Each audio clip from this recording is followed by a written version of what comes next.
How's that meal treating you? Get me by. What's the go-to Saturday night or Sunday morning?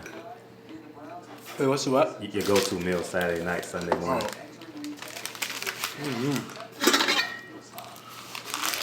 It's crazy. Saturday after the fight, Yeah, after the fight, post-fight. pizza. I Pizza. always talk about like, oh, I'm about to do this, I'm gonna eat this, I'm gonna eat that, and then after the fight, I don't even end up eating it. So.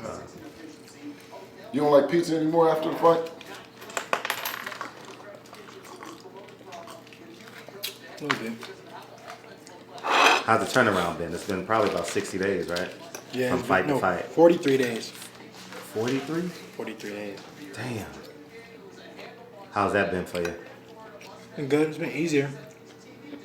It's easier to stay in camp mode, is it really? Cause when you fight so soon, you don't get out of shape or nothing like that. So I've never seen you out of shape though. You know what I mean? I've always seen you in like real lean, broad shoulders and real lean. How you like this appealing to your generation in this fight? That's what they're building it as. yeah, that's what they saying. So we just gotta see. But they say that it's going, a lot of young kids gonna be at the fight. A lot of younger generation gonna flock to it. So it's a win-win situation for me. How's the intro coming? You doing something special for the intro? You are. I can't wait to see it. I'll be in Alabama, but I'll definitely be watching on my phone. I'm going. You ain't coming to the fight? No, I got already had it done. I'm going to Wilder's camp, so I already had it done. Well, I'm happy that you got the DAZN app now. Yeah. Why did I say I had the DAZN app? I said I'll be watching. But I promise I will be watching. I don't even know what it looks like in my app store yet, but I'll get it eventually. Yeah, but I'm gonna watch. You downloaded the DAZN app and then you delete it when you're done. You don't want nobody to see it in his phone. You delete it, then you re-download it, then you delete it again. Oh my God! No, that was you. I was asking you if you had a subscription. How's it overall been with DAZN and Match and Eddie Hearn and Matchroom? I mean, it's great. Everything that they said that they was gonna do, they did.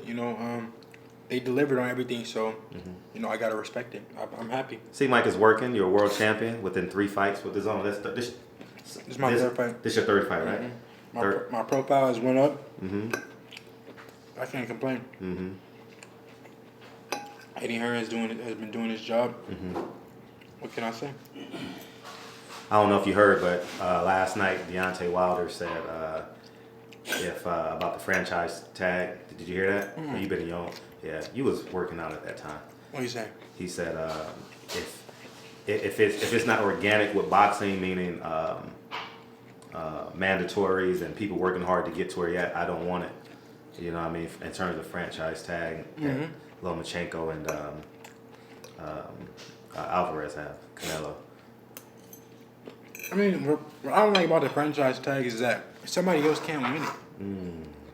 Like, how you fighting for something or how can somebody become undisputed, but the other person can't? Right. Or if they can, they don't have a belt to represent it. Yeah, I was telling my boys. I was like, you go on a date with a girl, and she say, sit in my room for an hour and tell everybody you did. Tell everybody we did have sex. You know what I mean? Exactly. We did, but we didn't. But exactly, we did. exactly. Yeah. So, but it's But what's really gonna come to head in March and April when they set the fight of the winner, Comey Teofimo against Lomachenko, and you're holding the belt. Yeah. You know what they gonna do then? Like that's what I'm saying. So, say if Teofimo wins or Comey beats Lomachenko, are they undisputed? Is that what they saying? Good point. I don't understand that. Good point. Because Comey could upset the apple cart. He ain't no slouch now. You know what I mean? He can run through Lopez and. What if he land a lucky punch?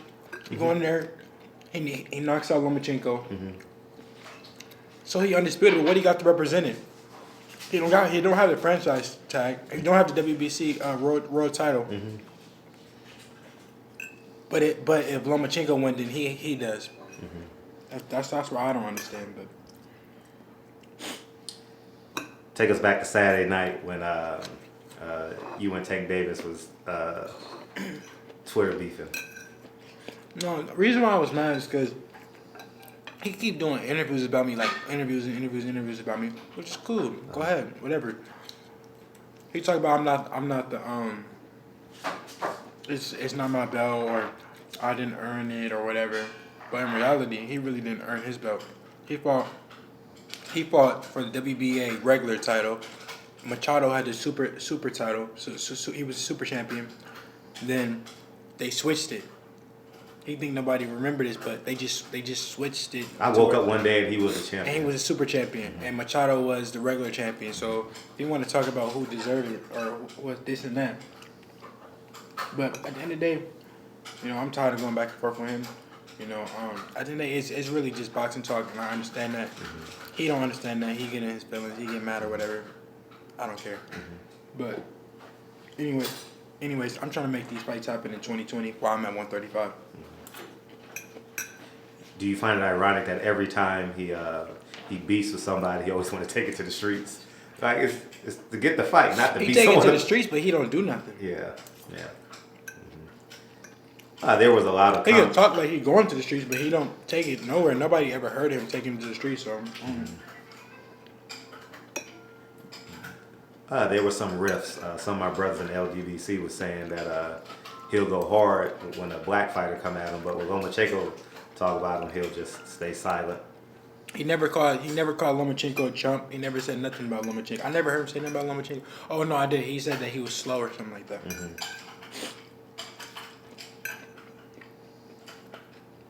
What's your calorie intake per day? You got to work out again tonight, right? Work out again. I don't count calories, to be honest. God, that looks boring. I remember when I was a vegan, I used to eat meals like that all the time. What made you stop being a vegan? I just said I don't want to live with no rules. I just said fuck it. So you eat pork? I eat whatever I want now. You know what I mean? But I have gained, like my walk around weight has increased probably about 12 pounds. When I was a vegan, I was walking around like at 150, 152, like every day. Now I walk around 165, 170. You know what I mean? So about 13 pounds, somewhere in there. So it definitely makes a difference in your weight and your preservative intake that you carry. You know what I mean? So I'll get back to it eventually. My dad told me, my dad's, what is he, pescatarian? Yep. I haven't ate any beef, chicken, turkey, none of that for over 10 years. Or no pork for 25 years. Wow. Yeah. Then no chicken like 10 years and turkey and shit like that. Steak probably like 15 years. Yep. See, now I'm a big fan of like $100 steaks now. Huh? I'm a big fan of $100 steaks. Cause you got a heart stopper. Yeah. I ain't gonna lie to y'all, man. I ain't gonna lie. I be going to Fleming's, like right there on the corner. I ain't never had my in God. my life. You ain't never had steak? No, I never had no $100 steak. Yeah, it's all the same. It's all relative. Hey, but you know what though? One thing that I want to say was that WBA belt, the WBA belt that Tank is fighting for. He's fighting to become a mandatory, and you're already the mandatory with Devin. You know what I'm saying? So why go another route when you had a fight when you become the mandatory with Devin? And they knew that there was a possibility that he could become the mandatory. This didn't just happen on accident. He was the champion at 130. So by him being the champion at 130 and vacating, he had an option with all the sanctioning bodies to have a plan, a direction, and hopefully, that's the way the business goes. And hopefully, when Devin does decide to move up, if he doesn't fight a 140-pound champion, he becomes a mandatory for 140-pound champion, or in an eliminator kind of situation. So I think that they were right to make Tank the mandatory for Devin. But I don't think it's right that he doesn't necessarily tell the truth about the boxing business and not educate the kids that are coming behind. He he chose to go the WBA route. I mean, as if he's going to get a belt somehow with the Lomachenko fight through the WBA. But we got a WBC world title that he can come and get. You know what I'm saying? No, I don't think he can come and get it, but he can come and fight for it, you know. And he's not 100% being true. And we've always been true to Tank. You know, we show mad respect to him and what he's brought to the table in boxing, him and his team. So, you know, remember we went out to sparring and what year was you? How old was you?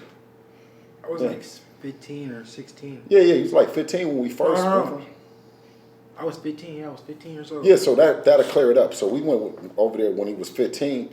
You know what I'm saying? And when what we saw in Dev, when I saw what I need to see when he went to the Upton gym, I said, Dev, I said that's enough. Dev said, huh? I said that's enough. I've seen what I need to see. Now we can talk about it when we get to the car. You know what I mean? And you know what I mean? So the second time, you know, when we were in the car with Floyd, and then Floyd called Adrian Broner, and they talking shit back and forth. Adrian Broner, he said, Floyd, you got your. Floyd said, AB, where you at? And AB said, man, he with me. My guy with me right here. And then Floyd said, well, man, my guy's sitting right here too. And so we riding down the street. He asked Devin, he said, you ready to spar? Dev said, yeah, of course, I'm ready to spar. That was in Vegas, right? That was in Vegas. Sean Porter. Yeah, the Sean Porter fight. He told Kitchie, he said, Kitchie, post it up on my Instagram, have everybody come to the gym. You know what I mean? They gonna work, right? And so I'm like, okay. I said, now, Tank, that's that little bad motherfucker from Baltimore that we just seen, where I just had told Devin we didn't seen enough. We hadn't seen him again since then. But we knew that some things that we had to work on. Now, I don't know what plane he got off on. I don't know what dressing room he came from. But I don't know if he left from AB house. But he wasn't ready. You know what I'm saying? And I'm just keeping it real. You know what I'm saying? So, but that's not to take any credit away from him, because, you know, one sparring doesn't necessarily mean anything. So I feel like that they have enough history. He's seen Devin and seen him, and it's something that the fans would want to see, and that's all it is. You know, Leonard Ellerbe, you know, he be fat mouthing with, I don't know what Leonard got into Leonard. I don't know what he be talking about now, because I was thinking that he was one of the guys that you can come to and you can talk business and make a fight. You know. For surely Devin fits the profile, you know, of a big fight, and, you know, we're all businessmen, you know. So you know, I don't necessarily take kind, you know, to some of the things that he's saying, because I don't necessarily. They are. Yeah. I don't necessarily take you know what I'm saying, offense. I take more offense to some of the things that he's been saying, because if if Tank is the baddest guy at 135, then for surely you need dance partners that's going to, you know, create and make these biggest events. But I would say Leonard is not 100% being correct. What did he say? Well, he said that Tank is the baddest. Cow. He's the cash cow. You know what I'm saying? But he has a plan. Leonard has a plan, and that's all they got. They got a plan. You know what I'm saying? That doesn't make him the baddest motherfucker in 135, because the reason why Devin is the baddest motherfucker in 135, because we don't have a plan. You know what I'm saying? There's no plan. There's no, you know what I mean? You know, well, this guy is tailor-made for this, or this guy is that. You know what I mean? It's bring on one, and, you know, bring on everybody. One come on. How does it go? One come all. Yeah, come one, come all. You know what I'm saying? And I think he's been very vocal about it. You know, and I think that's what separates Devin Haney from the rest of the fighters at 135. You know what I mean? They're being businessmen, and Devin is being a fighter. So you can't hide behind the business because he owns his own company. You know what I mean? He can negotiate. So you can't hide behind the politics and the business and all this other shit. You know what I'm saying? If you really want to fight and you really want to make it happen, which I think the days of them saying that his profile doesn't fit, the days when saying that he doesn't have any kind of awards or he doesn't have any kind of accolades. I mean, he's a world champion now. His profile represents the ability to have a good fight. He's in a perfect position to negotiate, and he's with a guy in partnership in Eddie Hearn that doesn't have a problem with putting together a big event. And that's at whatever seat he would be willing to sit at to make the biggest event happen. And I have complete faith in Eddie that we won't allow someone to say, "Oh, it's because of Eddie that this fight happened." You lying. It's because of you guys, not the fans. It's because of the promoters and the fighters who are not choosing to fight him at this particular time. And that's pretty much the way I view it right now. You didn't. I'm gonna get to that point, but you didn't elaborate on the sparring. You just left it open. You want to elaborate the detail? How many rounds y'all do? And you obviously said Devin got the better of him. No. The first time when Devin was 15, I said, No, I told him. When I was 15, he was like 21. No. Yeah, he was like. No, I don't know how old he was. I told Dev, I said, no, I done seen enough. We had to, you feel me? We cut it loose. That second time, it was doghouse rules. What does that mean? It was, It was doghouse rules. First time he got over me, I'm not gonna lie. Yeah, he got over me. Yeah. I was like 15 years old. I went there to spar him. He didn't stop. Listen, I didn't even know who he was, to be honest. My dad knew who he was. I knew he was. I didn't know who he was. So I still know who he is. Yeah. You feel me? So when I went to go spar him, I was like, damn, he nice, right? I went back, I told all my family, like, damn, like, this dude, Tank Javante, like, he nice, right? So then I was 17 when I sparred him the next time. Yeah, because I had just turned pro, or I was just about to go pro. So I was like, it was like a couple weeks before, was I 16? I don't know, but I know that. I was 17. So anyways, then when we sparred, this was in front of Floyd. It was doghouse rules. We did like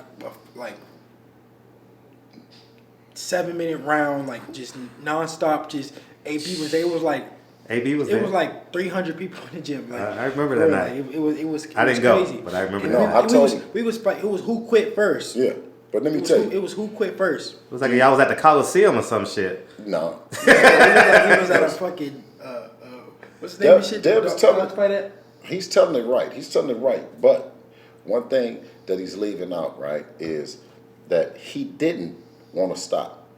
When we were in Baltimore, he didn't want to stop. I'm the one that stopped it. Mm-hmm. Right? I'm the one that stopped it. Deb didn't. When we went to the doghouse, because he didn't, because he was mad at me because I had stopped it the first time. You know what I'm saying? The second time, I wasn't going to stop it. He was going to have to stop. Yeah, but it never even got close to that. No, because Tank them and what's the name? They stopped. Tanking them. Tanking them. You know what I'm saying? Yeah.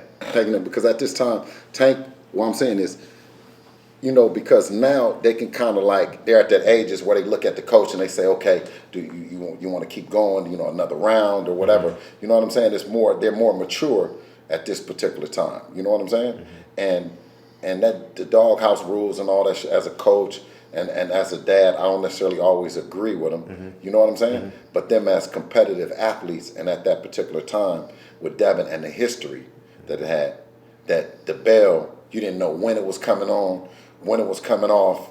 You know what I'm saying? Floyd was a ref. Yeah. Floyd was ref. I heard. You know what I'm saying? And you know what I mean? So it was like, at that particular time, once I saw that Devin was biting down, mm-hmm. and he was like, and I think, I don't know if they stopped Tank, or if Tank, I don't know the situation, but I know they waved over to us, You know what I'm So saying? y'all got the It was best good. of them by. We won money. Yeah. How much money you won?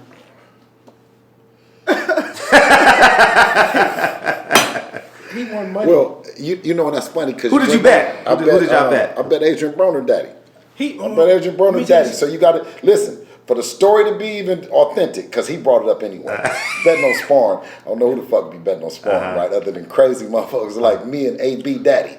You know what I'm saying? Because it was so much of the build up. But as gentlemen, AB's dad, he paid me the money. You know what I'm saying? It was good work. The kids had put in good work. I ended up, you know what I'm saying, I think giving it to him or giving it to some of the other kids in the gym. But what's that other guy named that be with AB's dad? No, the tall. These are OG guys. Not Mike Stafford, not AB Daddy, the other tall. 6'4". No, 6'4" is a younger dude. He Okay. knew. These the OGs. Mike Stafford, I know who you're talking about. The other tall OG. OG with the glasses. With the Yeah, glasses. Ray. What's his name? He's a cut man. Cut man. Him too. Oh, you're talking about Levi. He lost money too. Yeah. So ask them.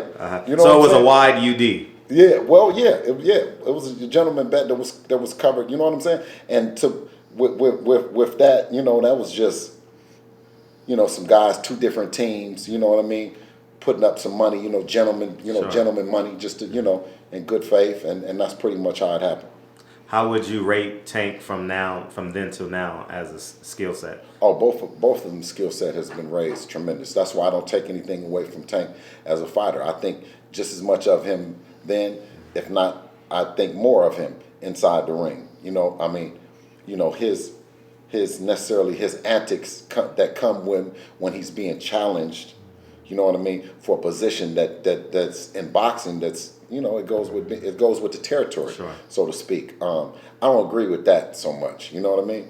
But yeah, I'm a big fan of him. I'm a big fan of his team. I think they do a tremendous job with him, with getting him ready for the fight. You know, because with Tank, because he parties like a rock star that he is. He's a star, so he parties, but when it comes fight time, I really respect how they get him ready for the lights. So I mean, as a fight fan, separate from anything else, that would be just a great fight that I would love to see. I would love to be a part of a fight with him and Dev. So is the business of boxing a synonym for fear, or is it preservation? Well, I mean, I think with anything, preservation would trump anything else. You know what I mean? Because if you're setting yourself up for a long range plan of, you know, failure, and that's why I said that's kind of like what separates the method of Devin's whole madness is there's no real plan.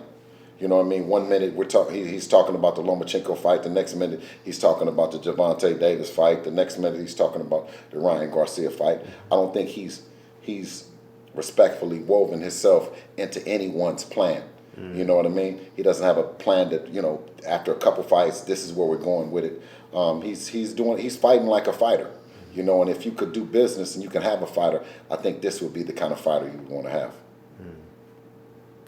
What's your take to that as it relates to not having a plan and being able to move how you want to move into making fights? I mean, it's a great thing. That's what we set out to do. We knew that, you know, with us starting our own promotion, that we was able to make decisions on our own as well.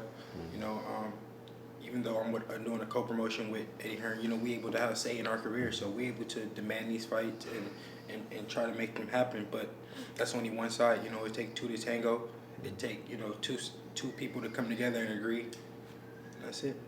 It's you know, I find it ironic in my silent moments when I think about you and where you're at. I think they called him too young, and now he has a belt, and they still won't fight. Like it has such irony to that story. Yeah, first they called me too young. Then they said it wasn't. No, first they said I wasn't nobody.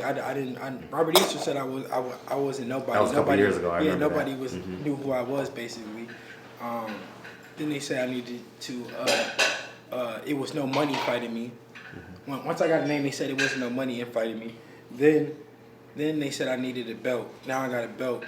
Now they're gonna say that I need I don't know what they're gonna say. They gonna just You're in your internship right now. This is the intern WBC belt. yeah. You gotta wait till you're 22, 23. No, you know what they say now that I got the belt too. They said now that it's a fake belt. Okay. They gonna say something regardless, but you know they know that I'm the real deal. If I wasn't, then they would just they would fight me and get me out the way. I appreciate your time, man. You got to run and go do your fighter meetings and take care of business. I appreciate you offering me your hotel room. Good luck. I won't be here. You know, I wanted to be here, but this was preordained. I didn't know you were. Just tell the fans where you're gonna be watching the fight at. I'm gonna be watching on my phone because I'm going to the Alabama LSU game. Where you gonna see that on your phone? I'm gonna watch it on my phone. All I got to do is tell my subscribers send me a link. They gonna send me a link. That's crazy. You trying to catch me? Devin trying to catch me. That's crazy. You can't just tell them that you gonna download the Zone app and you're gonna watch it and then you're gonna delete it. There's a 1% chance that might happen. His